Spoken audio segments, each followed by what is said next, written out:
Bonjour à tous. Le pare-brise n'est pas particulièrement dur, les traces des essuie-glaces y restent assez rapidement. À propos, les brosses d'origine ne font pas bien leur travail, elles ne nettoient pas, mais étalent seulement la saleté sur le verre. Ils sont généralement remplacés par des pièces non originales. Les vitres des portes sont assez fines et claquent pendant la conduite si elles sont légèrement ouvertes. Et les joints de porte n'inspirent pas confiance, la poussière de la rue pénètre à l'intérieur même avec les fenêtres complètement fermées. Cependant, on cesse vite de prêter attention à toutes ces petites choses, comme le plastique dur qui laisse des traces d'objets pointus, une mauvaise isolation phonique et les faibles performances de la climatisation. Après tout, les unités principales sont fiables. Les 2E4 à essence sont pratiquement exempts de maladies congénitales.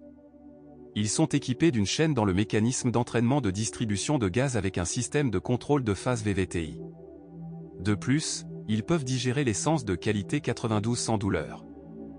Certes, le moteur de base est plus exigeant en termes de qualité de carburant, les techniciens de service recommandent toujours le 95e.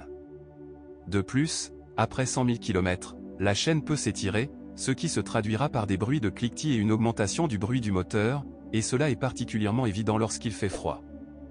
Les officiels changent la pièce uniquement avec le tendeur et l'amortisseur. Périodiquement, vous devez vérifier l'état de la courroie d'entraînement, qui après 2 à 3 ans peut s'effilocher et causer bien des problèmes sous le capot. Et ce sont peut-être tous les bobos des moteurs à essence. En prévention, les concessionnaires recommandent d'utiliser un produit pour nettoyer les injecteurs tous les 10 000 km. Et après 40 000 km, ils proposent de nettoyer le papillon des gaz. Un moteur diesel présente encore moins de problèmes, à condition toutefois d'utiliser une huile et un carburant de haute qualité, ainsi qu'un service de marque en temps opportun. Sauf après 100 000 km, les injecteurs risquent de tomber en panne. Et des problèmes avec la pompe de suralimentation ne sont attendus qu'après 150 000 à 180 000 km. Mais la CVT peut être qualifiée de talon d'Achille du RAV4. Même si les problèmes apparaissent principalement après 100 000 km. Si vous ressentez une augmentation du bruit lors de son fonctionnement, précipitez-vous d'urgence dans un centre technique pour un diagnostic. La raison en est généralement l'usure des roulements coniques, qui provoque une usure accélérée de la courroie de poussée. C'est pire lorsque la voiture commence à trembler en roulant. Ce comportement est généralement dû au blocage de la soupape de surpression de la pompe, qui contient des produits d'usure provenant de la courroie de poussée. Dans ce cas, il est changé et la surface de travail des poulies est meulée. Les réparations aboutissent à un montant décent, à partir de 70 000. Dans ce contexte, la transmission manuelle et la transmission automatique semblent excellentes. Parmi les goulots d'étranglement de la transmission intégrale, on peut noter l'accouplement central, qui relie les roues arrière lorsque les roues avant patinent. Sinon, cela échouera bientôt. Bien que les bruits parasites ne soient pas toujours une conséquence de dysfonctionnement.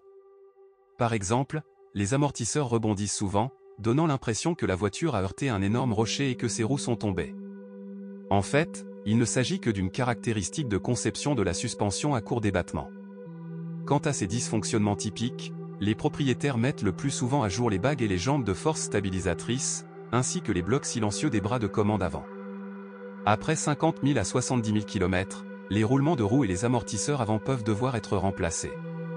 Le reste des pièces du châssis a une longue durée de vie. De plus, une large gamme de pièces détachées non originales et abordables est proposée pour le crossover. La direction ne déçoit pas non plus. Si le Rafik n'est pas conduit sur de mauvaises routes, les embouts de biellette commenceront à cogner seulement vers 80 000 à 120 000 km. Le rail lui-même est durable. Comme d'ailleurs la plupart des composants et éléments des équipements électriques. Seul le générateur dure rarement plus de 6 ans. En été, les performances du climatiseur ne suffisent pas et en hiver, le poêle ne fonctionne pas toujours efficacement. Bien que les experts disent qu'il suffit de nettoyer son radiateur et que le poêle frire pour tout l'argent. Comme vous pouvez le constater, la fiabilité du RAV4 est correcte. Son seul point faible est le variateur, qui est néanmoins nettement plus fiable que les boîtes de vitesse similaires trouvées chez la plupart des concurrents. Pour éviter des problèmes avec cette unité coûteuse, nous vous recommandons d'acheter une modification de 2,5 litres d'un Rafik d'occasion, livré exclusivement avec une transmission automatique.